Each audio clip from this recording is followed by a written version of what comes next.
தமிழ்நாட்டில் வாழ்கிற அத்தனை குடிமக்களையுமே கடனாளி ஆக்கிட்டீங்களே. கவர்மெண்ட் மேல கடன், தனியார் மேல கடன், ஒவ்வொரு குடும்பத்திலும் கடன். யாராவது இந்த சமூகத்தை உண்மையான மனசோட எந்த கேண்டிடேட் வேலை பார்ப்பாரு, அதிகாரம் சில குடும்பங்களுடைய சொத்து இல்லை அப்படிங்கலாம் சிந்திச்சு பார்த்து நீங்க வாக்களிங்க. ஆர்ஆர் ரிவ்யூ நேயர்களுக்கு எனது அன்பான வணக்கங்கள். தேர்தல் சம்பந்தமாக விழிப்புணர்வுக்காக எஸ்ஏஆர் பண்ணினா என்ன, எஸ்ஏஆர் முடிஞ்சு உங்களுக்கு ஓட்டர் ஐடி கார்டு சேர்ந்துருச்சா, அப்படி ஓட்டர் ஐடி கார்டு சேரலைன்னா நீங்கள் யாரை கான்டாக்ட் பண்ணி எஸ்எம்எஸ் மூலியமாகவே நீங்கள் உங்கள் ஓட்டர் ஐடியோடைய பிடிஎஃப் ஃபார்மேட் நீங்கள் எலெக்ஷன் கமிஷன் வாங்கிக்கலாம். அதில் 1950 அல்லது எலெக்ஷன் ஹெல்ப்லைன் அப்படிங்கிற லைனை கான்டாக்ட் பண்ணினீங்கன்னா எங்களுக்கு இன்னும் கார்டு வரல அப்படிங்கிறத தெரிவிச்சிங்கன்னா உங்களுக்கு ஒரு பிடிஎஃப் எஸ்எம்எஸ் மூலமாக அனுப்புறதுக்கு இந்த தேர்தலில் சிறப்பான ஒரு ஏற்பாடு செஞ்சுருக்காங்க. எனவே தேர்தல் கமிஷனுடைய அந்த வெப்சைட் அந்த இதுக்கு போயிட்டு டோல் ஃப்ரீ கான்டாக்டில் நீங்கள் போயிட்டு நீங்கள் இப்போ கான்டாக்ட் பண்ணி இந்த எஸ்எம்எஸ் வாங்கிக்கோங்க. இல்லை அங்கே ஏற்கனவே டெலிவரி பண்ணிட்டோம், இது போஸ்ட் ஆஃபீஸில் இது போஸ்ட் ஆஃபீஸ் வரைக்கும் போயிடுச்சு, எனக்கு டெலிவரி ஆகலை, அல்லது நான் வீட்டில் இல்லாத போது போஸ்ட்மேன் பார்த்துட்டு டெலிவரி பண்ணாமல் போயிட்டாரு அப்படிங்கிற மாதிரியான குழப்பம் யாருக்காவது இருக்குது. அப்படி ஒரு குழப்பம் நிறைய பேர் எஸ்ஏஆருக்கு அப்புறமே பழைய கார்டு இன்வால்வேட் பண்ணிட்டு அல்லது புது கார்டு தரேன்னு சொல்லிட்டு இது வரைக்கும் தரல அப்படிங்கிறவங்களாம் எப்படி ஓட்டு போடணும் அப்படிங்கிறதுக்காக ஆர்ஆர் ரிவ்யூஸில் தெளிவான முறையில் நான் இதுக்கு முன்னாடி ஒரு வீடியோவை போட்டிருக்கிறேன். நீண்ட நெடுங்காலமாக அடுத்த சப்ஜெக்ட் நம்ம பார்க்க போனோம்னா, நீண்ட நெடுங்காலமாக நம்ம என்ன செஞ்சுருக்கோம் அப்படின்னா, தமிழ்நாட்டு அரசியலில் மிகவும் அக்கறை கொண்ட ஆர்ஆர் ரிவ்யூஸ் குழுமம் நீண்ட நெடுங்காலமாக மக்கள்கிட்ட என்ன வேண்டி கேட்டுட்டு இருக்குது அப்படின்னா, இங்கே குற்ற பின்னணி உள்ளவர்களுக்கு நீங்கள் ஓட்டு போடாதீங்க, ஏற்கனவே கோடி கோடியாக குமித்து வச்சுட்டு பணத்தை என்னவே முடியாமல் வச்சிருக்கிறவங்களுக்கு ஓட்டு போடாதீங்க, அவங்க தாத்தா மந்திரி, அவங்க அப்பா மந்திரி, அவர் எம்எல்ஏ, அவங்க மச்சான் எம்எல்ஏ, அவங்க தாத்தா எம்எல்ஏ அப்படின்னு குடும்பமே அரசியல் அரசியல் அதிகாரத்தை குவியல் ஆக்கிறத நீங்க ஒருபோதும் ஒத்துக்காதீங்க அப்படின்லாம் நம்ம அப்பப்ப சொல்லிட்டு இருந்தோம். இப்ப சீட்டு வழங்கும் பொழுதே எந்தெந்த அடிப்படையில் திருமாவளவன் இவ்வளவு தூரம் சிரமப்பட்டதுக்கு அப்புறமும் இவ்வளவு அரசியல்ல படாத பாடுபட்டு தன்னை அடையாளப்படுத்தி ஒரு பெரிய இயக்கத்தை முன்னின்று வழி நடத்தி தமிழ் தேசிய பாதையில நீண்ட நெடுங்காலமா பல்வேறு பொதுமக்களுக்கான போராட்டங்கள் எல்லாம் முன்னெடுத்து தன்னை ஒரு அரசியல் மையமாக அவர் தன்னை அடையாளப்படுத்தி கொண்டிருந்த போதிலும் அவருக்கு சீட்டு வழங்குற பொழுது எந்த அடிப்படையில் அவர் மறுக்கப்பட்டார், எப்படி அவருக்கு 8 சீட்டு கிடைச்சது, 8 சீட்டு கிடைக்கும் போது அவரு நாங்களாம் இதுக்கு மேல வந்துடவே கூடாதுன்னு பல பேர் முட்டுக்கட்டை போடுகிறார்கள். மன வலியையும் மன வேதனையும் எனக்கு இது வழங்குகிறது. அதே சமயத்தில் பாத்தீங்கன்னா நாங்க இந்த 8 சீட்டை வச்சு எத்தனை பேருக்கு கொடுக்கறது, திருமாவளவன் லோக்கல் பாலிடிக்ஸ்க்கு வர்றதா வேண்டாமா, தான் காட்டுமன்னார் கோயில் தொகுதியில் நிக்கலாமா வேண்டாமா அப்படின்னு வாழ்வா சாபா போராட்டம் மாதிரி மிகப்பெரிய போராட்டத்தை கடந்து வந்தாரு. அப்புறம் ரொம்ப ஈஸியா இப்படி நேத்து அந்த கட்சியில வாழ்நாள் முழுவதும் அந்த கட்சியை திட்டிக் கொண்டே இருந்தவர்களுக்கெல்லாம் 10 சீட்டு 12 சீட்டு 9 சீட்டு அப்படி எல்லாம் வழங்கப்படுகிறது. யாரெல்லாம் தமிழ்நாட்டின் நலனுக்காக நீண்ட நெடுங்காலமா போராட்டம் நடத்திட்டு இருக்காங்களோ, தமிழக வாழ்வுரிமை கட்சியினுடைய தலைவர் வேல்முருகன் அவர்களுக்கு எந்த அடிப்படையில் சீட்டு மறுக்கப்பட்டது, அவர் போராட்டம் நடத்துறாரு, தமிழ்நாட்டு மக்களுடைய உரிமைகளுக்காக குரல் கொடுக்கிறாரு, அவர் கொள்கை பிடிப்புள்ளவராக இருக்காரு அப்படிங்கிறதுக்காகவே அவருக்கு சீட்டு மறுக்கப்பட்டிருக்கிறது. சீமான் ஒதுக்கப்பட்டது, வேல்முருகன் மறுக்கப்பட்டது, திருமாவளவன் நீக்கப்பட்டது. பாட்டாளி மக்கள் கட்சி ஏன் இந்த ஆளுங்கட்சி பக்கமே வர மறுக்கிறது, டாக்டர் கிருஷ்ணசாமி அவர்களுக்கு பேச்சுவார்த்தை எப்படி முடிவுக்கு வருது, ஏசி சண்முகம் அவர்களுடைய கட்சியில குஷ்பு அவர்கள் இருந்த போதும் அவருடைய கணவருக்கு ஏன் சீட்டு வழங்கப்பட்டது, இப்போ திடீர்னு பார்த்தீங்கன்னா இப்படியெல்லாம் பல்வேறு தகவல்களை எந்த அடிப்படையில் சீட்டு கொடுக்கப்படுகிறது, எந்த அடிப்படையில் சீட்டுகள் மறுக்கப்படுகிறது, யாரெல்லாம் அரசியல் அதிகாரத்துக்கு வர வேண்டும், யாரெல்லாம் அரசியல் அதிகாரத்துக்கு வரக்கூடாது. அதே சமயத்தில் தாவேகாவுடைய தலைவர் திரு விஜய் அவர்களுக்கு அவர் தேர்தல் பரப்புரைக்கு செல்லவே கூடாது, அவருக்கு எஸ்ஓபி ரெடி பண்ணியிருக்காங்க, அவருக்காகவே ஸ்பெஷலாக ஒரு எஸ்ஓபி ரெடி பண்ணியிருக்காங்க. அவருக்கு ஊர்வலம் அப்படின்னா 48 மணி நேரத்துக்கு முன்னாடி அனுமதி கேட்கணும், அவர் 6 மணி நேரத்துக்குள்ள முடிக்கணும், இவர் இந்த வழியில போகக்கூடாது, அந்த வழியில போகக்கூடாது, சைக்கிளில் போகக்கூடாது, பஸ்ஸில் போகக்கூடாது, காரில் போகக்கூடாது, ஏரோப்ளேனில் போகக்கூடாது, இப்படியெல்லாம் தடை விதித்து ஒருத்தர் அரசியலுக்குள்ளே நுழைய விடாமல் தடுக்கிறதுக்கு இந்த பழைய இயந்திரங்கள்லாம் எவ்வளவு தூரம் முனைப்பு காட்டுகிறது. அரசியல் நுழைய விடாமல் அவர் தடை செய்து அவரை டயர்ட் ஆக்குது. ஏன் அரசியல் இயந்திரத்துக்குள்ளேயே பிறப்புக்கும் எல்லா உயிர்க்கும் அப்படிங்கிற வார்த்தையை வந்து ஏற்க மறுக்கிறார்கள். கான்ஸ்டியூஷன் ஆஃப் இந்தியாவில் கொடுக்கப்பட்டிருக்கிற சட்டத்தின் முன்பு அனைவரும் சமம் என்கின்ற வார்த்தைக்கும், பிறப்புக்கும் எல்லா உயிர்க்கும் என்கின்ற வார்த்தைக்கும், யாதும் ஊரே யாவரும் கேளீர் என்கின்ற கணியன் பூங்குன்றனார் இந்த 3 ஒற்றை கருத்துக்களையும் ஒன்றாக இணைத்து தானே அரசியல் அதிகாரம் அனைவருக்குமானது அப்படின்னு சொல்லிட்டு ஒருத்தர் அரசியலுக்கு வராரு. அவரை ஏன் மறுக்கிறார்கள்? அவரை ஏன் அவருடைய தலைமையில் வந்து சீமான் ஏன் வந்து இயங்கவில்லை? சீமான் தலைமையில் வந்து இவர் ஏன் இயங்கவில்லை? வேல்முருகன் ஏன் வந்து சீமானோடும் மற்றும் விஜய் அவர்களோடும் வந்து கூட்டணிகள் அமைக்கவில்லை? அப்படிங்கிறதுலாம் வந்து பல்வேறு கணக்குகள் கோணங்கள்லாம் இருந்து கொண்டு இப்படியெல்லாம் வந்து பல்வேறு கணக்குகளை வந்து மக்கள் சிந்திக்க வைத்திருக்கிற ஒரு தேர்தல் தான் இந்த தேர்தல் என்று சொன்னால் அது மிகையாகாது. திருச்சியில் ஒருத்தர் வந்து 11 சீட்டு அப்படியே வந்து என்னுடைய கண்ட்ரோலில் விட்டுருங்க அப்படின்னு கேட்டிருக்கிறாரு. கோயம்பேடில் ஒருத்தர் 10 சீட்டு அப்படியே என் கண்ட்ரோலில் விட்டுருங்கன்னு கேட்டிருக்காரு. திருவண்ணாமலையில் ஒருத்தர் 15 சீட்டை என் கண்ட்ரோலில் விட்டுருங்கிறாரு. கொங்கு பகுதியில் போய் ஒரு 11 சீட்டை அப்படியே வந்து என்கிட்ட விட்டுருங்கன்னாரு. இது வந்து தமிழ்நாடா, இது வந்து மக்களாட்சியா, இல்லை பாளையக்காரர் சிஸ்டமா?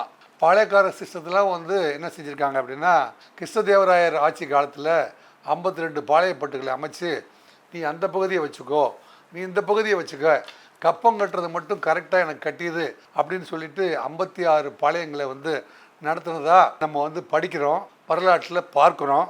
அதையெல்லாம் கடந்து வந்து பாளையக்காரர்கள் சிஸ்டம், ஜமீன்தாரி சிஸ்டம், இதெல்லாம் உடைக்கிறதுக்காக தான் சுதந்திர போராட்டம்னே வந்துச்சு. ஆனால் சுதந்திரம் வாங்கி 75 ஆண்டுகளாகி மீண்டும் பாளையக்காரர் சிஸ்டம், அதே சமயத்தில் அலிபாபா 40 திருடர்கள் சிஸ்டம், இந்த மாதிரியான சிஸ்டங்களை வந்து யார் யாரெல்லாம் வந்து அறிமுகப்படுத்துகிறாங்க அப்படிங்கிறதுல மக்கள் வந்து விழிப்புணர்வு அடையவில்லை என்றால் கடைசி வரைக்கும் வந்து உழைப்பவர் உழைப்பவராகத்தான் இருக்க வேண்டும், ஏழை ஏழையாகவே இருக்க வேண்டும், பணக்காரன் பணக்காரனே இருக்க வேண்டும். அதுக்கு தான் திட்டம். படித்தவங்க யாருக்குமே வந்து தமிழ்நாடு பப்ளிக் செக்ஷன் மூலமாக வேலையே கிடைக்காது. 5 லட்சம் பேர் வேலை தரன்னு சொல்லிட்டு 500 பேருக்கு தருவாங்க. மீதி அத்தனை போஸ்டிங் வந்து விற்பனைக்கு வைப்பார்கள். அவர்கள் மீது எந்த வழக்கு வந்தாலும் வந்து அமெரிக்காவில் இருந்தாலும் சரி, ஐநா சபையே வந்து கேஸ் போட வந்தாலும் அதை தடுத்து விடுவார்கள். இப்போ வந்து கான்ஸ்டியூஷன் ஆஃப் இந்தியா அப்படிங்கிறது வந்து சட்டத்தின் முன்பு அனைவர் சமம், ஈக்குவாலிட்டி பிஃபோர் லா. ஒரு ஓட்டு அப்படிங்கிறதுனா ஒரு ஓட்டு, எல்லா ஓட்டுமே வந்து சமமான ஓட்டுகள் அப்படின்னு இருக்கும்போது 1911 1950 அப்படிங்கிற போது மக்கள் தொகை கணக்கெடுப்பு அடிப்படையில், மக்கள் பிரதிநிதித்துவ சட்டத்தின் அடிப்படையில் மக்களுக்கு வந்து மக்களால் தேர்ந்தெடுக்கப்படுகிறவர்கள் வந்து எந்தெந்த பகுதியில் எத்தனை மக்கள் வசிக்கிறார்களோ அவங்களுக்கான பிரதிநிதித்துவம் வழங்கப்பட வேண்டுமா வேண்டாமா அப்படிங்கிறதுல வந்து மக்கள் தொகை கணக்கெடுப்பே எடுக்கக்கூடாது. 2011 எடுக்கப்பட்ட கணக்கெடுப்பு ஏற்கக்கூடாது. அப்புறம் மத்தியில் ஏதாவது பிரச்சனை வந்துச்சுன்னா நீங்கள் 2011 ஏன் கணக்கில் வரலன்னு, அதுக்கு மட்டும் இவங்களுக்கு தேவையான போது மட்டும் 2011 இந்திய அரசியலமைப்பு சட்டம் என்ன சொல்லுது அப்படின்னா, இந்திய மக்களாகிய நாம் இந்திய நாட்டினை இறையாண்மையும் சமநல சமுதாயமும் சமயச்சார்பின்மையும் மக்களாட்சி முறையும் அமைந்ததொரு குடியரசாக நிறுவவும், அதன் குடிமக்கள் அனைவரும் சமுதாய, பொருளியல், அரசியல் நீதி, எண்ணம், அதன் வெளிப்பாடு, கோட்பாடு, சமய நம்பிக்கை, வழிபாடு இவற்றில் தன்னுரிமை, சமுதாய படிநிலை, வாய்ப்பு நலம் இவற்றில் சமன்மை ஆகிய எதிரச் செய்வவும், அவர்கள் அனைவரிடையமும் தனி மனிதனின் மாண்பு, நாட்டு மக்களின் ஒற்றுமை, ஒருமைப்பாடு இவற்றை உறுதிப்படுத்தவும், உடல் பிறப்புரிமையினை வளர்க்கவும் உள்ளார்ந்த உறுதியுடையராய் நம்முடைய அரசியலமைப்பு பேரவையில் 1949 நவம்பர் 26ஆம் நாளாகிய இன்று இங்கு இதனால் இந்த அரசமைப்பினை இயற்றி நமக்கு நாமே வழங்கிக் கொள்கிறோம் அப்படிங்கிறதா வந்து இந்திய அரசியலமைப்பு. இந்த தேர்தலுக்காக முன்னோட்டமாக கொடுக்கப்பட்ட இந்த நாடு எப்படி வந்து அரசாட்சி அல்லது அரசியல் அமைப்பு அமைய வேண்டும் அப்படிங்கிறதுக்கும், அதே மாதிரி கான்ஸ்டியூஷன்ல செக்ஷன் 14 சட்டத்தின் முன்பு சமன்மை, அரசு இந்திய ஆட்சி நிலவரைக்குள் சட்டத்தின் முன்பர் சமன்மையும், சட்டங்கள் அளிக்கும் பாதுகாப்பில் சமன்மையும் எவர் ஒருவருக்கும் மறுத்தல் ஆகாது. சமயம், இனம், சாதி, பாலினம் அல்லது பிறப்பிடம் காரணமாக வேற்றுமை காதலுக்கு தடை. அரசு குடிமக்கள் எவர் மாட்டும் சமயம், இனம், சாதி, பாலினம், பிறப்பிடம் இவற்றை மட்டுமே அல்லது இவற்றில் ஏதொன்றையும் மட்டுமே காரணமாக கொண்டு வேற்றுமை காட்டுதல் ஆகாது அப்படின்னு சொல்லியிருக்குது. ஆக சட்டத்தின் முன்பு சமமை, எல்லாருக்குமே வந்து சம வாய்ப்பு அப்படிங்கிறது தான் வந்து கான்ஸ்டியூஷன் ஆஃப் இந்தியா வந்து சொல்லியிருக்குது. அதை தான் வந்து தாவேகாவுடைய தலைவர் விஜய் அவர்களும் பிறப்புக்கும் எல்லா உயிர்க்கும் சட்டத்தின் முன்பு சமமை, கணியன் பூங்குன்றனார் ஏற்கனவே நமக்கு சொல்லியிருக்கிறபடி யாதும் ஊரே யாவரும் கேளீர், ஒன்று எங்கள் ஜாதியே ஒன்று எங்கள் நீதியே உலக மக்கள் யாவரும் ஒருவர் பெற்ற மக்களே அப்படின்னு நினைக்கணும் அப்படிங்கிற பேருண்மையை வந்து பதிவு செய்யப்பட்ட இந்த தமிழ்நாட்டில் எதன் அடிப்படையில் இவங்கெல்லாம் வந்து சீட்டு கொடுக்குறாங்க அப்படிங்கிறத பார்க்கும்போது பல்வேறு நிகழ்வுகள் கேலி கூத்தாய் அமைந்ததை நம்ம பார்த்துருக்கோம். திருமாவளவன் போன்றவர்கள், வேல்முருகன் போன்றவர்கள், டாக்டர் கிருஷ்ணசாமி போன்றவர்கள்லாம் வந்து மனம் குமுறி இருக்கிறார்கள் அப்படிங்கிறத பார்த்து அவங்களாம் வந்து தனித்தனியாக வந்து தேர்தலில் களம் காண்கிறார்கள் அப்படிங்கிறது நமக்கு தெரிய வருது. எப்பேற்பட்ட ஆளுமை மிக்க தலைவராக இருந்தாலும் ஒரு சீட்டுக்கும் 2 சீட்டுக்கும் வந்து தூண்டு போட வேண்டிய நிலைமைக்கு தள்ளப்பட்டிருக்கிறார்கள். கொள்கையெல்லாம் வந்து குழி தோண்டி பதிச்சுட்டு தங்களுடைய ரெப்ரசன்டேஷனை தங்களுடைய மக்களுக்கு ஏற்ற அளவில் வந்து வாய்ப்புகள் பெற முடியவில்லை என்று அத்தனை தலைவர்களுமே வந்து தவித்து கொண்டிருந்தார்கள் அப்படிங்கிறதெல்லாம் நம்ம பார்க்குறோம். அப்படி இருக்கும்போது இப்போ எப்படியெல்லாம் சீட்டு கொடுத்துருக்காங்க அப்படின்னு பார்க்க போகிறோம். சாதாரண மற்றும் கடுமையான சட்டப்பிரிவு வழக்கில் சிக்கிய வேட்பாளர் இப்போ வந்து ஒரு தனியார் அமைப்பு வந்து ஒரு தகவல் வந்து திரட்டிருக்குது. இந்த தடவை வந்து தேசிய கட்சிகளில் வந்து 185 பேர், மாநில கட்சிகளில் வந்து 640 பேர், அங்கீகரிக்கப்படாத கட்சிகள் வந்து 990, சுயேட்சைகள் 2208. ஆக 4023 பேர் வந்து இந்த தேர்தலில் போட்டி போடுறாங்க. 4023 பேர் வந்து இந்த தேர்தலில் போட்டி போடுறாங்க. அதில் பகுப்பாய்வு செய்யப்பட்ட வந்து வேட்பாளர்கள் வந்து இறுதி செய்யறாங்க பார்த்தீங்களா. அதில் வந்து தேசிய கட்சிகளில் 184 பேரை வந்து தேர்வாகியிருக்காங்க. மாநில கட்சிகளில் வந்து 637, அங்கீகரிக்கப்படாத கட்சிகள் வந்து 979, சுயேட்சைகளில் வந்து 2192. ஆக 3992 பேர் வந்து போட்டியில் இருக்காங்க.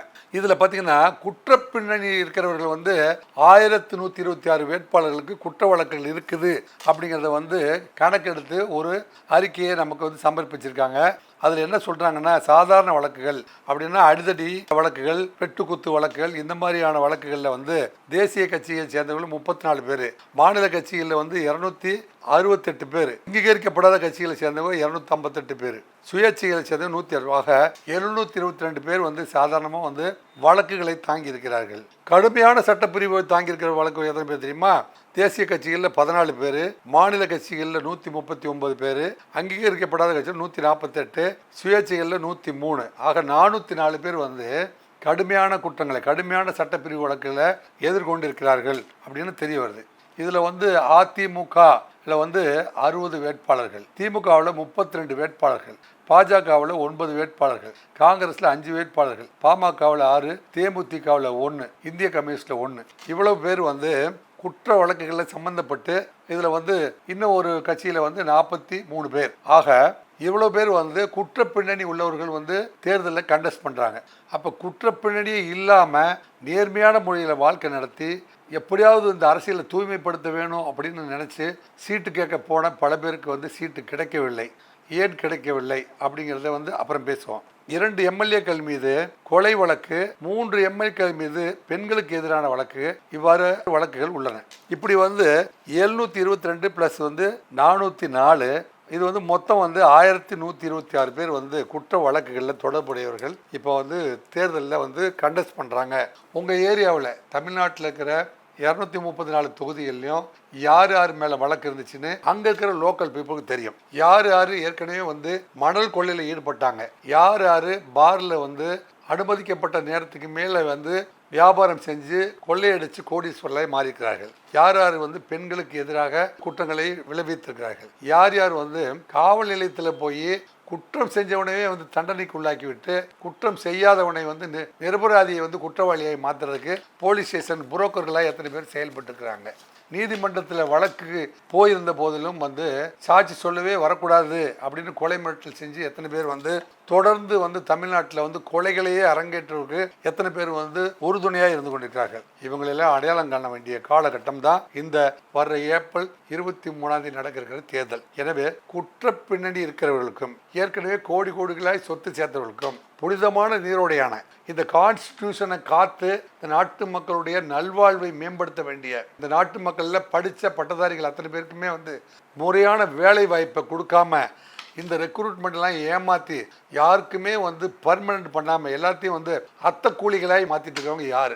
படித்து பட்டதாரிகளாகி பிஹெச்டி ஆனாலும் நீங்கள் வந்து 20,000 ரூபாய்க்கு கன்சால்டேட் பேமெண்ட்லாம் வேலை பார்க்கணும். யாரெல்லாம் வந்து அந்த மந்திரியை பார்த்து 25 லட்சம் 35 லட்ச ரூபா கொடுக்குறாங்களோ அவங்க தான் வந்து டிஎன்பிஎஸ்சிலையும் செலக்ட் ஆக முடியும், மற்றும் வந்து வேற எந்த போர்டாக இருந்தாலும் வந்து 35 லட்ச ரூபா 40 லட்ச ரூபா இருக்கவங்க தான் வந்து கவுன்சிலர் சீட்டு எம்எல்ஏ சீட்டுக்கு எப்படி பணம் வாங்குறாங்களோ அது மாதிரி வேலை வாய்ப்புக்கும் இவங்கெல்லாம் வந்து பணம் வாங்க ஆரம்பிச்சிட்டாங்கன்னா இந்த நாட்டு மக்களில் கல்வி கடன் வாங்கி கற்கை நன்று கற்கை நன்று பிச்சை புகணும் கற்கை நன்று.